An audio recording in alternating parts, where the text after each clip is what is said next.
ఏ శుభకార్యానికైనా శుభారంభం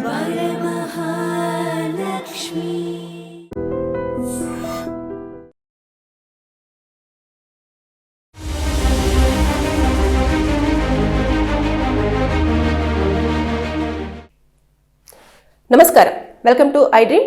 నేను మీ సంగీత. ఎవరైతే piracy movies చూస్తున్నారో వారందరికీ కూడా సిపి సజ్జనార్ గారు ఒక వార్నింగ్ అనేది మెన్షన్ చేయడం జరిగింది. అసలు ఆయన ఏం చెప్తున్నారు అంటే ఒక స్టేట్మెంట్ కూడా చాలా నీట్ అండ్ క్లీన్గా కూడా రాయడం జరిగింది. ఎప్పుడైతే మీరు ఫ్రీగా మూవీస్ వస్తున్నాయని చెప్పేసి మీరు మూవీలు ఆ యొక్క సైట్లోకి ఎంటర్ అయిపోయి మీ ఫోన్ నెంబరు అదేవిధంగా మీ మెయిల్ ఐడి ఇచ్చినప్పుడు ఆటోమేటిక్గా మీ డేటా అంతా కూడా వాళ్ళు చోరీ చేయడం జరుగుతుంది. కానీ అది ఎవరు మీరు అబ్జర్వ్ చెయ్యట్లేదు.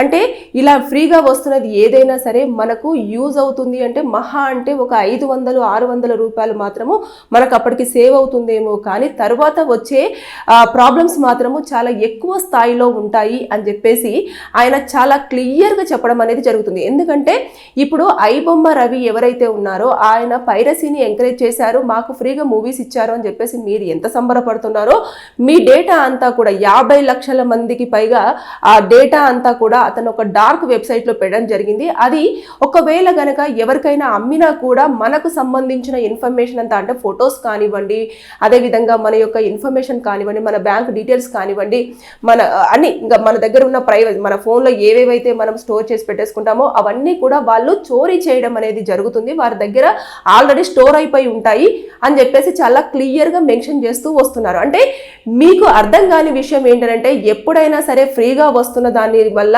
అనర్థాలే కానీ ఎలాంటిది కూడా మనకు న్యాయం జరిగే అవకాశాలు ఉండదు, మీరు జాగ్రత్త పడండి అని చెప్పేసి ఆయన చాలా క్లియర్గా చెప్తున్నారు. ఇది ప్రజల కోసం చెప్తున్నప్పటికీ కూడా కొంతమంది ఏం చెప్తున్నారు అంటే ఆయన కావాలని చెప్తున్నారు, ఇలా చెప్తున్నారు, అలా చెప్తున్నారు. అంటే ఇందులో సిపి సజ్జనార్కు వచ్చేది 1% లాభం కూడా ఏమీ లేదు. ఎందుకంటే ఈ మధ్య కాలంలో సైబర్ క్రైమ్స్ అనేవి ఎక్కువగా పెరిగిపోతున్నాయి, డిజిటల్ అరెస్టులు జరుగుతున్నాయి, అదేవిధంగా కొన్ని లింక్స్ అనేవి మన ఫోన్ నెంబర్స్కి రావడం జరుగుతుంది. ఆ లింక్స్ని కనుక మనము ప్రెస్ చేసినట్లయితే ఆటోమేటిక్గా మన అకౌంట్లో ఉన్న మనీ అంతా కూడా వేరే అకౌంట్లోకి ఫార్వర్డ్ అవ్వడం అనేది జరుగుతూ వస్తుంది. అంటే ఇలాంటివన్నీ చోటు చేసుకుంటున్న నేపథ్యంలో ఎట్టి పరిస్థితుల్లో అన్నోన్ లింక్స్ ఏవొచ్చినా, ఏపీకే ఫైల్స్ ఏదొచ్చినా సరే మీరు ఎట్టి పరిస్థితుల్లో కూడా దానిని క్లిక్ చేయవద్దు అని చెప్పేసి అలర్ట్ ఇవ్వడం జరుగుతుంది. ఎందుకంటే సైబర్ క్రైమ్కు సంబంధించిన కేసులు ఎక్కువ స్థాయిలో ఫైల్ అవ్వడం జరుగుతుంది. అదేవిధంగా చాలా బాధితులు కూడా ముందుకు రావడము, నాకు ఇలా నష్టం జరిగింది, ఇలా నేను నష్టపోయాను అని చెప్పేసి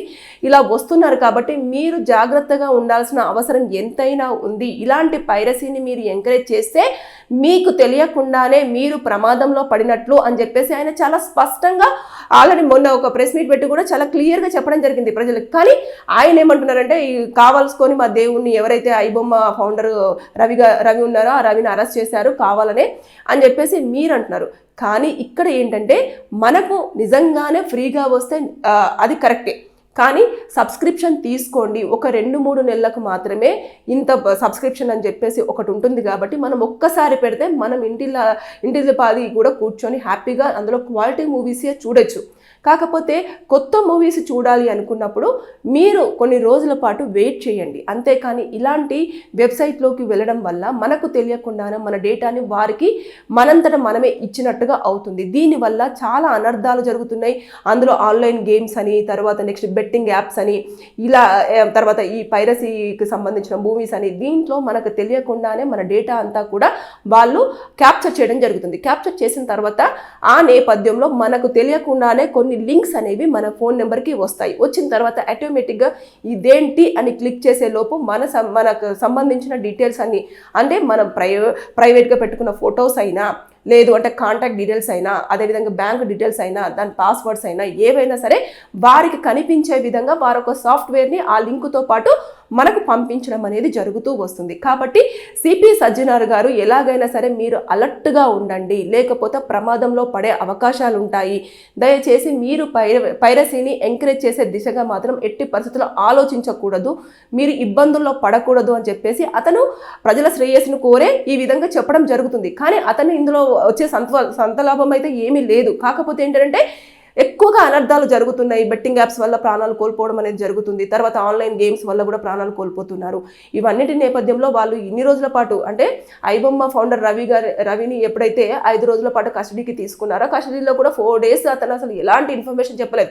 నాకు గుర్తులేదు, మర్చిపోయాను, నాకు అసలు గుర్తు రావట్లేదు, ఇలాంటి మాటలు చెప్పాడు. కాకపోతే 5th day రోజు మాత్రం ఆయనకు ఎంతో కొంత ఇన్ఫర్మేషన్ ఇచ్చారు. కాబట్టి దాని నేపథ్యంలోనే వాళ్ళు కూడా సిపి సజ్జనార్ గారు కూడా ఒక మీట్ని పెట్టేసి జనాలు ఇలా అప్రమత్తంగా ఉండండి, లేకపోతే ప్రమాదంలో పడే అవకాశాలు ఉంటాయి. మీ ఫోన్ నెంబర్స్కి మాత్రం ఏదైనా లింక్ వచ్చినా, లేదు అంటే ఏదైనా ఒక ఇమేజ్ వచ్చినా సరే, ఎట్టి పరిస్థితుల్లో మీరు దానిపైన లింక్ని క్లిక్ చేసే ధైర్యం మాత్రం చెయ్యొద్దు అని చెప్పేసి చాలా క్లియర్గా మెన్షన్ చేస్తూ వస్తున్నారు.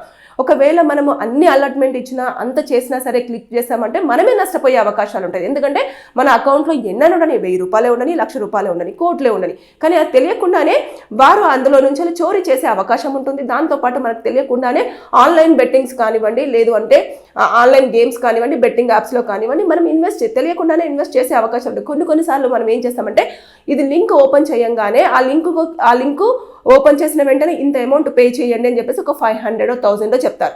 దానికి సంబంధించిన కొంచెం అమౌంట్ మళ్ళీ మనకు రిటర్న్ వస్తుంది. రిటర్న్ వచ్చిన తర్వాత అరే బాబు మనం ఒక 500 పెట్టంగానే ఒక 10,000 వచ్చింది కదా అని చెప్పేసి మళ్ళీ మనకు 10,000 20,000 పెట్టమంటారు. 20,000 పెట్టగానే ఒక 1,00,000 రూపాయలు వస్తుంది. 1,00,000 రూపాయలు రాగానే దాన్ని పెట్టుకుంటూ మనకు తెలియకుండానే మనం ఆ ఊబీలోకి వెళ్ళిపోతాం. వెళ్ళిపోయిన తర్వాత కొన్ని కోట్లలో మనకు తెలియకుండానే నష్టం జరుగుతుంది. అప్పులు తీసుకొచ్చి పెట్టడం కానివ్వండి, ఎలాగైనా సరే పోయిన ప్లేస్లోనే దాన్ని ఎలాగైనా రాబట్టుకోవాలన్న ఇంటెన్షన్ తోటి అప్పులు చేసుకొని దాన్ని తీర్చలేక వడ్డీలు పెరిగిపోయి ప్రాణాలు క్విట్ చేసుకునే స్థాయి వరకు వస్తున్నారు. ఈ నేపథ్యంలోనే చాలా పూర్తిగా దీనిపైన ఇన్ఫర్మేషన్ తీసుకున్న తర్వాతనే సిపి సజ్జనార్ గారు ప్రజలకు ఇలాంటి పైరసీలకు సంబంధించింది కానివ్వండి, ఫ్రీ యాప్స్ గురించి కానివ్వండి, ఆన్లైన్ గేమ్స్ కానివ్వండి, బెట్టింగ్ యాప్స్ కానివ్వండి, ఎట్టి పరిస్థితుల్లో ప్రజలు మీరు దాని జోలికి పోకపోవడమే ఉత్తమం చెప్పేసి మన శ్రేయస్ కోసమే చెప్తున్నారు. కాబట్టి ఒక్కసారి ఆలోచించాల్సిన అవసరం మనకి ఎంతైనా ఉంది. ఎందుకంటే సైబర్ క్రైమ్స్ అనేవి రోజుకి పెరిగిపోతున్నాయి. మనకు తెలియకుండానే మనం మోసపోవడం అనేది జరుగుతుంది.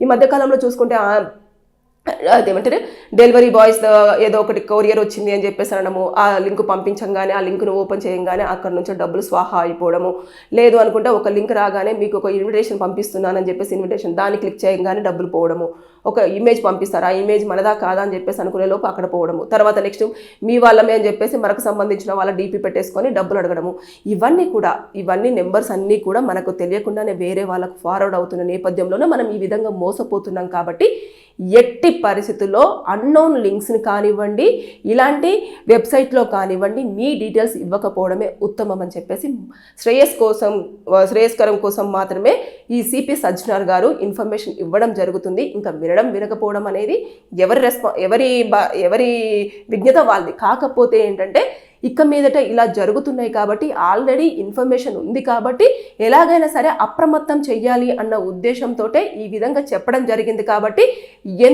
ఏదైనా సరే మనం మాత్రం అప్రమత్తంగా ఉండాల్సిన అవసరం ఎంతైనా ఉంది. అంటే ఓకే, రాబిన్హుడ్ అయి ఉండొచ్చు, ఏదైతే ఐబొమ్మ ఫౌండర్ రవి గారు ఉన్నారో ఆయన రాబిన్హుడ్ అయి ఉండొచ్చు. కానీ రాబిన్హుడ్ ఏంటనంటేనో పేద ప్రజల కోసము ఎవరైతే ధనికులు ఉన్నారో వారి దగ్గర నుంచి డబ్బులు తీసుకొచ్చేసి అతను ₹1 కూడా ఆశించకుండా ఈ పేద ప్రజలకు ఇవ్వడం జరిగింది. కానీ ఇక్కడ అలా లేదు కదా. మనం ఒక్కసారి ఆలోచించాల్సిన అవసరం ఎంతైనా ఉంది. అనవసరంగా మనమే మోసపోతాం, మనమే ఇబ్బందులలో పడే అవకాశం ఉంటుంది. కొంతమంది సపోర్ట్ చేస్తున్న వారందరికీ కూడా నేను చెప్పేది ఏంటంటే, ఓకే మనకు ఫ్రీ మూవీ చూపించారు, కానీ ఆ ఫ్రీలో ఏం నష్టం జరుగుతుందనేది వాళ్ళు అధికారికంగా గుర్తించారు. కాబట్టి దాన్ని మనకు తెలియజేయాలన్న ఉద్దేశంతో ఈ విధంగా తెలియజేస్తున్నారు. కాబట్టి మనం అప్రమత్తంగా ఉండాల్సిన అవసరం ఎంతైనా ఉంది. Be careful. Thank you. నిజంగా ప్రస్తుతం ఉన్నటువంటి సమాజం దేనికి ప్రయారిటీ ఇస్తుంది? ఆర్థిక సంబంధాల చుట్టూ మాత్రమే తిరుగుతుంది. మళ్ళీ ఎన్నికలంగానే చాలా విరక్తి కలుగుతాను. మంచి అనిపిస్తుంది కదా, లేడీస్ కూడా ఛాలెంజింగ్ జాబ్స్ చేసినప్పుడు చాలా బాగుంటది. ట్రాఫిక్ అసిస్టెంట్స్ గా నియమించిన ట్రాన్స్జెండర్స్ అందరితో సాల్యూట్ చేయించుకుంటున్నారు. ఫుడ్ డెలివరీ ఇవ్వటానికి వెళ్ళినటువంటి డెలివరీ బాయ్ అనిల్ పై కళ్ళ ముందు